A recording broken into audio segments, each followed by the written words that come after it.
Oi pessoal! No vídeo de hoje nós vamos então finalizar essa pequena série sobre sobreposição estrutural de proteínas. Vocês viram nas aulas anteriores que nós falamos sobre o problema, o que consiste em sobreposição de proteínas, as aplicações que essas técnicas têm. Falamos também no vídeo anterior sobre como isso é feito, todo o processo de otimização que consiste numa transformação de coordenadas visando obter uma métrica mínima, Então é um processo de otimização que visa aí transformar as coordenadas de uma proteína móvel para que ela fique o melhor possível sobreposta na proteína fixa ou estática, Então falamos das matrizes de rotação e translação e falamos que esse processo visa otimizar a métrica do RMSD, que é uma métrica bem clássica utilizada para comparação de estruturas de proteínas, Então nessa aula de hoje nós vamos aprofundar um pouquinho nessa métrica do RMSD, já temos outros vídeos, inclusive aqui no canal sobre ela, mas nós vamos falar sobre outras métricas que também são muito utilizadas, porque o RMSD tem aí alguns vieses, algumas limitações importantes, tá? Então nós vamos focar nesse vídeo de hoje, nessa terceira etapa, que são as métricas para avaliação da comparação estrutural entre duas proteínas, tá? Bom, então vamos começar pelo RMSD, que como eu falei é bem clássico, é uma métrica que nos dá aí um desvio entre as posições das coordenadas dos átomos, tá? Então o RMSD vem do inglês Root Mean Square Deviation, que em português significa o desvio quadrático médio, tá? Ele é calculado em cima de estruturas que já foram previamente sobrepostas, ou seja, eu não posso calcular o RMSD de duas estruturas quaisquer do PDB que estão em sistemas de coordenadas diferentes. Não, eu preciso de fato primeiro fazer a sobreposição, ou seja, transformar uma delas, as coordenadas de uma delas, para que ela esteja o melhor possível sobreposta na outra, e aí sim, tomando como base os átomos que foram considerados equivalentes, eu calculo essa métrica, tá? Então ele pode ser calculado tanto com base nos átomos quanto com base nos resíduos. No caso de calcular um RMSD só com base nos resíduos, normalmente o que é feito são tomadas as coordenadas dos carbonos alfa, tá? Bom, então como é que eu posso calcular aí o RMSD de coordenadas? O RMSD de coordenadas, ele vai variar aí, Você vai fazer um laço aí, vai iterar sobre todos os átomos equivalentes e vai tirar aí a diferença entre os valores das suas coordenadas x, y, z. Cada uma dessas diferenças vai ser elevada ao quadrado, no fim você vai tirar a raiz quadrada de tudo, tá? Isso é feito exatamente para lidar com os problemas de números negativos e positivos, Então não importa se uma está um pouco mais à direita, um pouco mais à esquerda, quando você faz x menos y, x1 menos x2, desculpa, você pode obter um número positivo ou negativo, não importa, porque você vai elevar ao quadrado e vai tirar a raiz quadrada depois, tá? Então o que importa aí é o valor absoluto dessa diferença, tá? É o deslocamento. Então você vai calcular esses deslocamentos médios, nas coordenadas x, y, z, e vai tirar então a raiz e vai dividir, também pelo número de elementos que estão sendo comparados, tá? Então, o que você vai obter é um desvio quadrático médio, Médio exatamente porque você divide pelo número de partículas que estão sendo comparadas, tá? Então, é muito utilizado, é clássico, todo mundo que trabalha com bioinformática estrutural já usou ou já ouviu falar em algum momento do RMSD, tá? Existe uma variação do RMSD de coordenadas que é o RMSD de distâncias, tá? Como é que seria calculado esse RMSD de distâncias? Você não vai utilizar os valores das coordenadas individualmente. Você vai calcular as distâncias entre todos os átomos da sua proteína, tá? Todos os pares possíveis de átomos. Então, vocês estão vendo na equação de baixo ali, que tem dois somatórios, Com I variando de 1 a N e J variando de 1 a N. N é o número de átomos ou de resíduos da sua proteína. Então, você vai calcular a distância de todos os pares contra todos os pares, varrer todas as distâncias da sua proteína, tá? E aí você vai calcular não o RMSD de cada coordenada x, y, z, mas das distâncias. tá? Então, você pegou lá, por exemplo, o resíduo 1 contra o resíduo 2, ele tem uma distância de 2 angstroms. Se na outra proteína, o resíduo 1 e o resíduo 2 tem uma distância de 2,5, então você vai ter ali 0,5 de diferença, tá? Então, o que essa segunda abordagem faz é calcular as diferenças entre as distâncias, tá? Bom, por que isso existe, né? Por que existe essa variação e o que a gente ganha com isso? O que a gente ganha com isso é que a gente não precisa da sobreposição para calcular o RMSD de distância. Eu posso calcular de qualquer proteína que eu baixo no PDB, mas não foi ainda sobreposta. Ou seja, eu não fiz a transformação para que uma esteja em cima da outra. Eu posso comparar duas proteínas separadas que estão em sistemas de coordenadas diferentes. Por quê? Porque eu estou apenas calculando as distâncias interatômicas ali dentro, né? Ou interresíduos, tá? Então, essa é uma métrica que é utilizada, inclusive, nos processos de sobreposição, tá?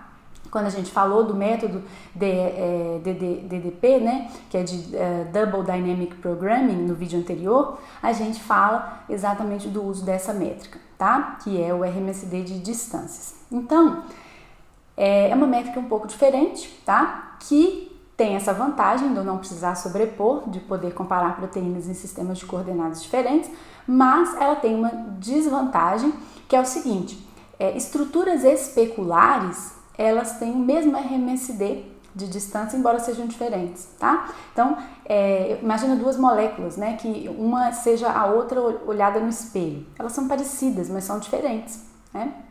E isso é um problema para essa métrica.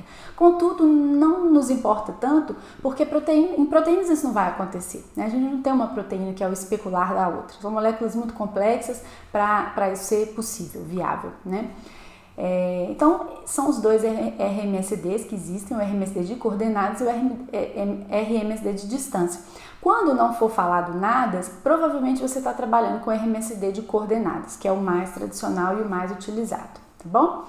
Bom, acontece que o RMSD ele tem alguns vieses, ele tem algumas limitações, tá? Então, outras métricas têm sido propostas pelos pesquisadores ao longo dos anos. E uma delas, que também é muito conhecida e muito utilizada, é o GDT. GDT vem do inglês Global Distance Test. E o que significa esse teste de distância global? Ele é meramente um contador, tá? Do percentual de átomos que caem dentro de um certo limiar de distância, tá? Então, quando eu tenho duas proteínas alinhadas, sobrepostas, e eu calculo a distância entre os carbonos alfa equivalentes de um alinhamento, quantos dele caem, por exemplo, a menos de 1 angstrom? Quanto deles caem a menos de 2 angstroms, 3 angstroms, 4 angstroms e assim sucessivamente, tá? Para que isso tem sido muito usado? Para avaliar métodos de modelagem molecular por homologia, modelagem comparativa. Então, o CASP, por exemplo, que é uma competição muito tradicional de modelagem molecular, ele utiliza essa métrica GDT, tá? E esse gráfico eu tirei exatamente de lá. Então, o que esse gráfico nos mostra ali? No eixo X, a gente tem o percentual de átomos, né, de pares de átomos que caem dentro de um determinado cutoff. O cutoff está ali no eixo Y, tá? Então, a gente tem ali 0 angstrom, 1 angstrom, 2 angstrom, 5 angstrom, 10 angstroms, tá? Quanto mais eu estou ali para baixo, né, no meu eixo Y, mais semelhantes as estruturas são. Ou seja, provavelmente eu acertei na hora que eu fiz um modelo por homologia, né?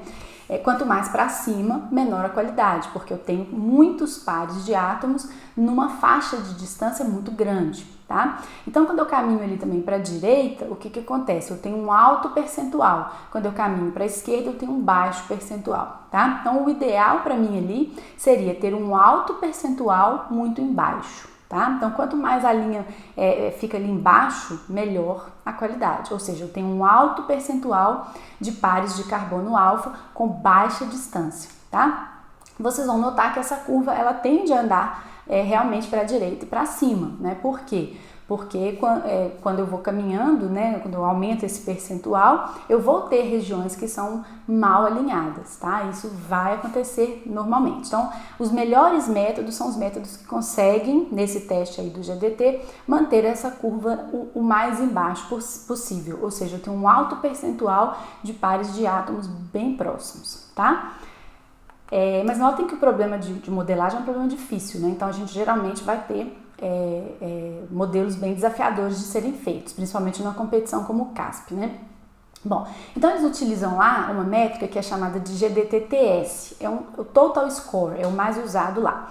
O Total Score, por definição, é simplesmente somar o GDT P1, P2, P4 e P8. Então veja que são potências de 2, né? 2 elevado a 0, 2 elevado a 1, 2 elevado a 2, 2 elevado a 3. Então P1, P2, P4, P8.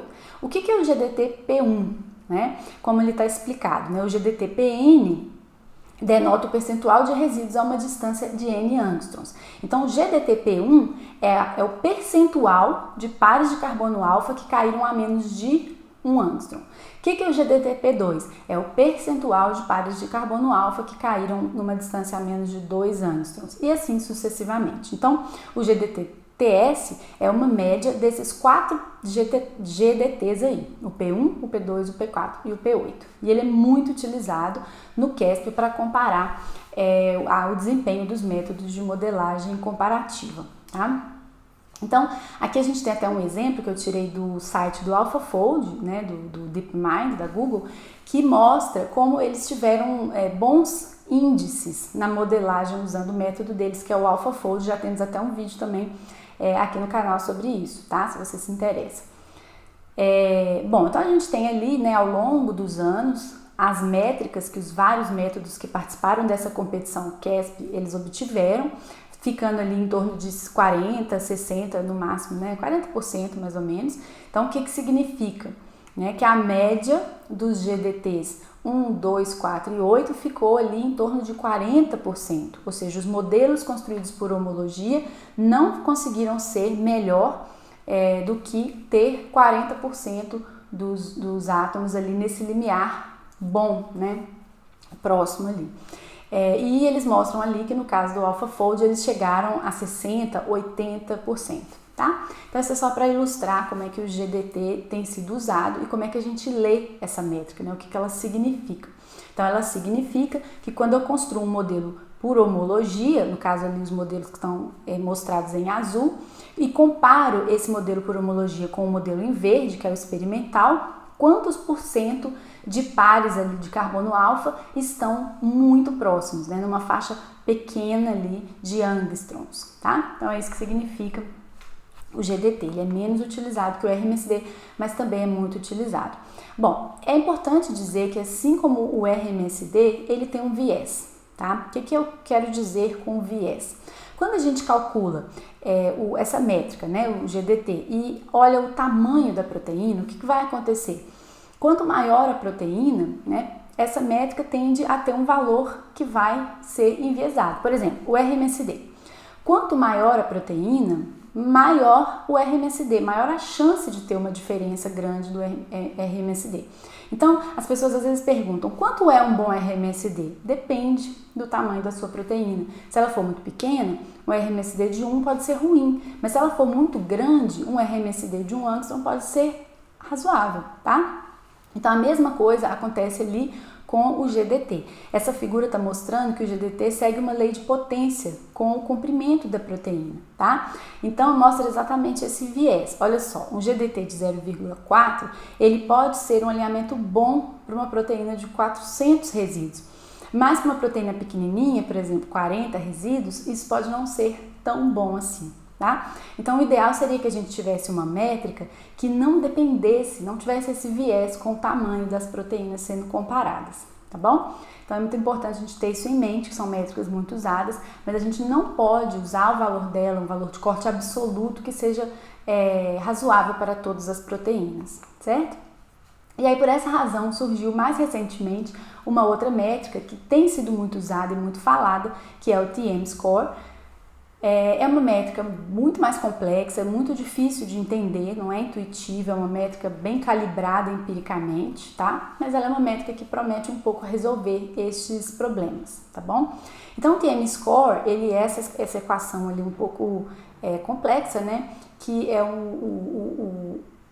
uma somatória, né? Também é dividido pelo número de elementos, mas tem ali alguns parâmetros, por exemplo, o D0, que são calibrados, né? Então, vamos ver o que significa essa equação ali. O LN é o comprimento da estrutura alvo, tá? A estrutura que eu quero comparar. O LT é o número de resíduos que foram alinhados, nem sempre todos os resíduos são alinhados, às vezes fica um pedacinho sem alinhar, né? O DI é a distância entre o iésimo par de resíduos alinhados. Então eu vou tomar ali, né? Você vê que o I varia de 1 até T, né, até LT, que são o número de resíduos alinhados. Então, para cada resíduo que foi considerado alinhado, esse DI vai entrar ali no cômputo, dividido pelo D0. O D0 é um valor totalmente definido empiricamente. Vejam que ele é 1,24 vezes a raiz cúbica de LN menos 15 menos 1,8. Ou seja, essas métricas, elas não têm um significado biológico simples de entender, tá? Elas foram definidas para quê? Para que o TM score seja uma métrica que consiga não ser enviesado pelo tamanho das proteínas. Então, eles pegaram uma base de proteínas e definiram empiricamente esses parâmetros, tá? Como se fosse um treinamento mesmo, tá? O D0 é uma escala para normalização, então, como a gente falou, que é definido empiricamente.